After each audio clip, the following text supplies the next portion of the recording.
हाय हाय नमस्कार, आप सभी का स्वागत करते हैं। तो आज हम लोग यहाँ पर आए हुए हैं बड़ी खबर लेने। तो यहाँ पर तो बहुत बड़ी खबर है, तो बहुत ज्यादा लोग हैं। यही है बड़ी खबर, ठीक है। Thank you bro, thank you, welcome. हाय हाय। गुड मर्निं लोगोफोर, बयनिसिमबो आंनि गोसो गोरबोनिफ्राय गाहाम हामलायनायखौ जासिहरग्रोबाय आरो गोदान बोसोरनि आंनि गोसो गोरबोनिफ्राय बयनिसिमबो खुलुमहरनायखौ जासिहरबाय। ओमफ्राय दिनैनि भिडिअआ एसे डेन्जार जागोन आरो थामाम इन्टारेस्टेड जालांगोन आरो। ओमफ्राय जोङो दा बावखुंग्रि हाजो गाखोनो थांगासिनो माने थांनो नागिरदों आरो। नोंथांमोना भिडिअखौ इन्टारेस्टेड लानानै जोबजासे नायलांबाय थादो। डेन्जार इन्टारेस्टेड भिडिअ, इन्टारेस्टिं जालांखागोन आरो। फुरा नायबानो बोरैबा नुलांखागोन नोंथांमोना। अब्ला नोंथांमोना दिनैनि भिडिअखौ नायलांबाय थाबानो जाबाय। आं स्टार्ट खालामसै, लेट्स गो। फाइनाल लोगोफोर, दायो जोङो बावखुंग्रि हाजो फारसे मोनहैबाय।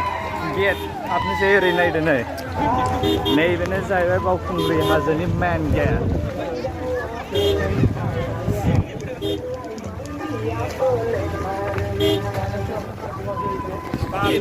फाइनाली लोगोफोर, दायो जोङो गेट सिङाव हाब्बाय आरो। बावखुंग्रि हाजोनि गेट सिङाव हाब्बाय। वा बारे मानसिफ्रा नायनो हागोन नै, बिराद मानसि फैदों आरो हाजोआव दा माखासे गाखोयोबा एसे सानजौबायना। ओमफ्राय नैबे गेटखौ आं देग्लायखौ बारा फसायाखै, थांनाय बोसोराव बानायनाया मोजांसिन जादोंमोन आरो। नैबे जाहैबाय हाजो गाखोजेननायाव मन्दिर दं आरो। नैहाय बयबो सनमान लालांदो, जोंबो एसे सनमान लानानै आरो हाजो गाखोजेननायनि मन्दिराव। शान्ति जोङो दा हाजो गाखोनायखौ स्टार्ट खालामजेनबाय आरो। फुरा गाखोनोसै, ओरै गोजौआव मा मा दं देखायजोबगोन। डेन्जार जाखागोन आरो नै, बयबो गाखोसिलागासिनो। दायो जोङो फार्स्ट स्टेपखौ सुरु खालामगासिनो गाखोनाय। फार्स्ट स्टेप, वा बोरैबायदि मानसिखाना गोजौआव। आयौ हाजोआव गाखोनानै एरायनो जायगा मोनलायखाया।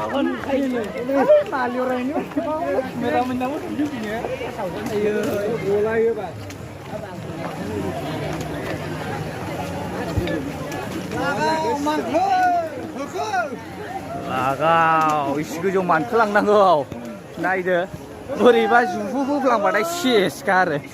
जुथुमले गाहायावसो ज' थांजोबगोन गासिबो। सोरबा सासे गोजौनिफ्राय जुफ्लावोबा। गोजौआव फार्स्ट स्टेपआ कमप्लिट जाथारनोसै गाइस। माथो गाखोजेननायावनो गोगोम मेंग्लिखाबायसो। ओरैबो नै हनै थांफायला,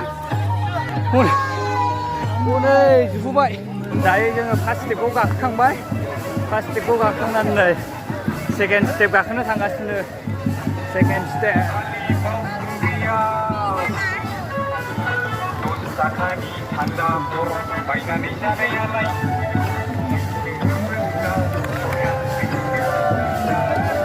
दासो स्ल' जायगा मोना, एसे सान्थि मोनलायथारबायलै। न'आथ' जाखालामोन। बेनिफ्राय दंलाय नै बाबा शिबनि मन्दिर दंबो गोजौआव।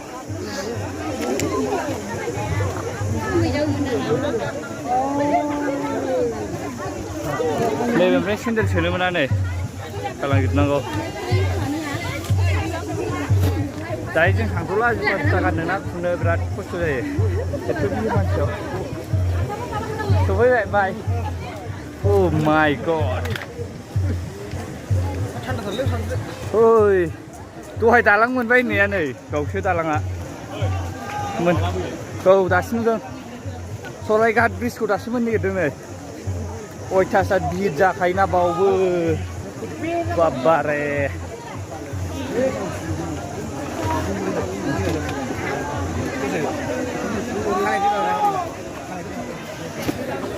सरायघाट मानसि, सरायघाट बावखुंग्रि हाजोनि।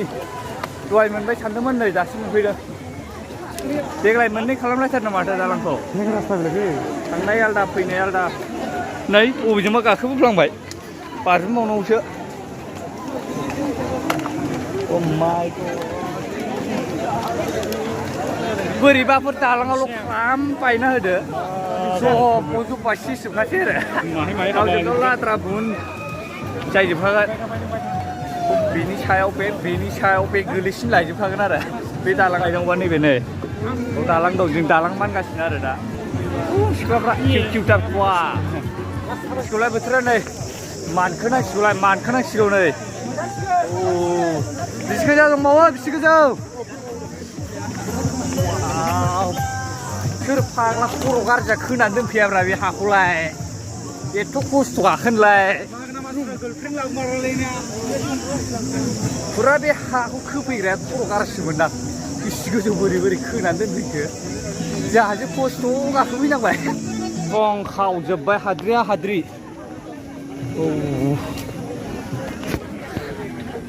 खारखोनायसो बिसारलै जोंना खारनायसो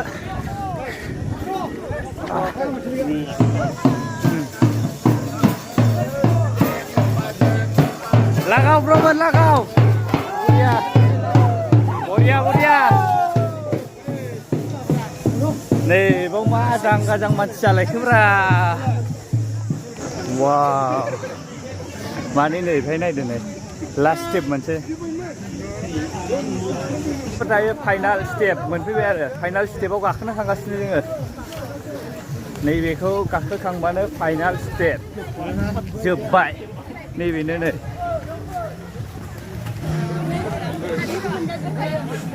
नैबे नुहुरनायानो जाहैबाय लास्ट स्टेप फुरा हाद्रि गुफुंजोब्बाय केमेरायानो खुवा नुलाजोबखाबाय नैबेनो जाहैबाय लास्ट स्टेप सेकेन्ड स्टेपजों बेजोंनो डेन्जारसिन जासिन आरो मस्ट डेन्जारेस गोगोमथि जाखानाय नागोन मालाय जरा जोंहा बोखोग्राबो गैया हारसिं गाखोलाबाय था ओहो फाइनालि गाइस जोङो दा लास्ट स्टेप बारबोबाय आरो सबसे जौसिनाव फैबाय नैबे नायनो हागोन ओरै मन्दिर दं आरो सबसे गोजौसिननि मन्दिरा बेनो जोबथा लास्ट मन्दिर जाबाय जोंनि बर'नि थाब इउटिउबार बिथां लोगो मोनबाय इधर से तो आप आराम से ये मंदिर में ना बहुत सारा भीड़ है यार ज्यादातर गर्लफ्रेंड बॉयफ्रेंड ही आता है यार तो मैंने वो भी गर्लफ्रेंड बना लिया तो यहाँ पर मन्नतें मांगने के लिए आता है तो ये बहुत पूरा टोप में आ चुकी है तो टोप में बैठा हुआ है नमस्कार आप सभी को स्वागत करते हैं तो आज हम लोग यहाँ पर आए हुए हैं बड़ी खबर लेने तो यहाँ पर तो बहुत बड़ी खबर है तो बहुत ज्यादा लोग हैं ये बड़ी खबर ठीक है thank you bro thank you welcome finally बि बयसखौ लोगो मोननानै नै फुरा जायगायानो थैलायला बयबो सेल्फि लालायनाय नायजाला नै बि बयसनि क्लाससो बिसोर गासिबो बिथांमोनहा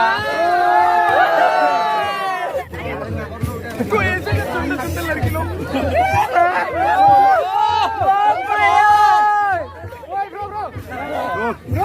जों दायो गाहायाव ओंखारलांफिनसै ओरै मानख्लायनायनि फारिलाय आरो दाना जुहुख्लायनाय वाव गय बिगुर लाबोनो रोंनांगौमोनलै जुहुख्लायलांनिफ्राय खम मोजां जागौमोन बे जोङो दायो ओंखारफिननानै गेजेर मोनफैबाय आरो ओरै नायदो नै गाखोफिनगासिनो माखासे ओंखारगासिनो ओमफ्राय नों माखौ नाहरबाय दं गल'ल'नो बेयो माखौ नायदों आं मिथिखाबाय लामा नायदों डन्ट फकास बिग पिपल माउन्टेन अरे कहना क्या चाहते हो मिथिबाय डन्ट फकास पिपल माउन्टेन बिग वाव मासि गोजौ हाजोलै बियो दायो जों ओंखारलांफिनसै आरो गाहायाव थांसै गाखोखांबाय नालाय माथो खालामनो बिराद गुफुंजोब्बाय गाबोन गन्थङाव थिनाय जाखासिगोन बेनो आरो वाव सौदावगोन मोजाङै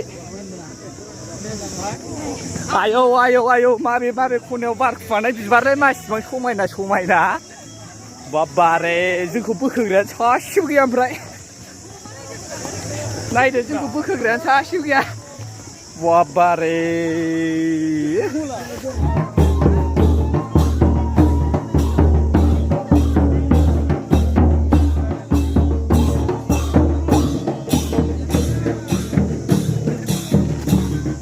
दालां बारखांना ओरै नैबेजों थांबा माबा मोनहैबाय आरो बावनासार दन्दर ओरै नायनो हागोन नै बे सिंजों ससे थांबानो बावनासार दन्दरखौ मोनहैबाय ओमफ्राय जों दा थांथ'ला ओरै थांसै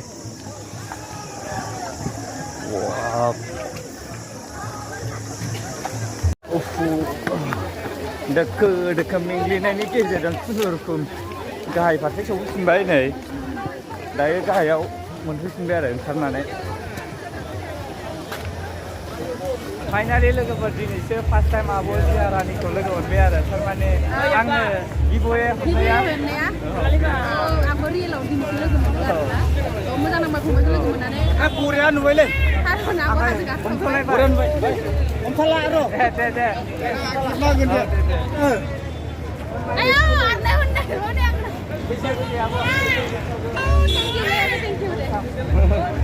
आंनिया आंनो जा मोजां आरनायबाय रावबो गिबो फेराखै दे बे आंनो लानानै आंनि विनारा बेनोमोन आरोना गिबो औ थांसै आं बुंथारबाय थांसै ना आब' ओमफ्राय हाजोखौ गाखासै आब' गाखांबाय ना हे औ आब'नि फ्रेन्ड्सफोरा नै बेनो आरो जोंना ओरै हिमांसु बर' दं मोनसे औ एनसाम ब्र' जोंना बरियाना हाजो गाखांबाय ब्र' सासे नांबाय ना सासे माबायदि खस्थ' खिन्थु थांखानानै सायाव थांना मोजां नाङो आरोना मोजां फिल नाङो मोनसे हामार बायदि गाखोनानै आबगा माबा मोनसे मोजां मोनसे फिल होयो आरोना आबुजिया आबुजिया ओइ गानना सेकेन्ड टाइम जाबाय आंना खर'खौ गानना लायदो नोङो एबार आं आधाल' गाखोना फैदोंमोन एबार कमप्लिट खालामबाय आरो कमप्लिट खालामनानै नै जोंना हिमांसु ब्र'नि फ्रेन्ड्सफोर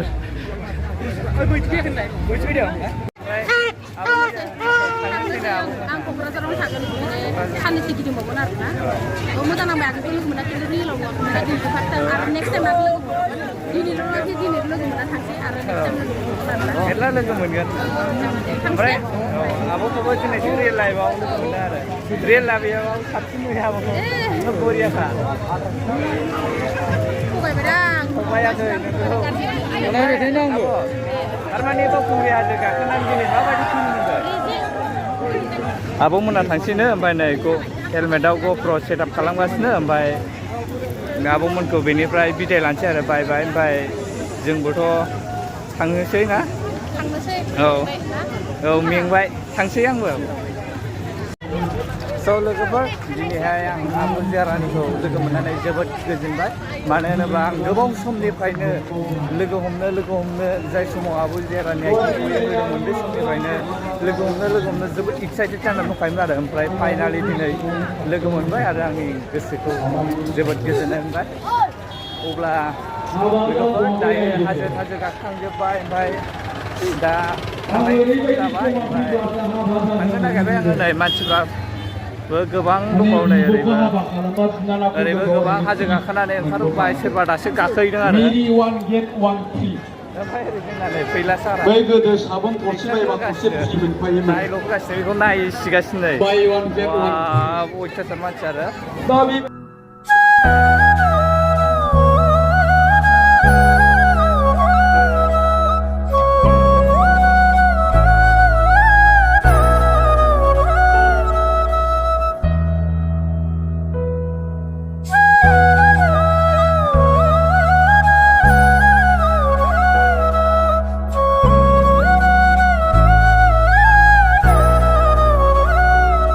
दिनैनि भिडिअखौ आं बेखिनियावनो फोजोबसै भिडिअआ एसे जानला मोनलायानो जाबाय आरो ओमफ्राय थेवबो नोंथांमोना मोजां मोनदोंबा लाइक शेयार कमेन्ट खालामदो आरो नैबे जोंनि बावखुंग्रि फेस्टिभेल जाय बेयो जोंनि बर'नि ट्रेडिसनेल फेस्टिभेल नालाय ओंखायनो बयबो बिराद मानसि लैहोर फैनानै बाहागो लाफैदों आरो बयबो हाजो गाखोफैदों गावबा गावनि ड्रिम मोनसे थांखि लानानै गाखोफैदों आरो साक्सेस जानायनि होननानै अब्ला नोंथांमोना बयबो मोजां मोनदोंबा लाइक शेयार कमेन्ट्स खालामबानो जाबाय आरो चेनेलखौ साबस्क्राइब खालामदो अब्ला दिनैनि भिडिअआ बेखिनियानोसै थाबाय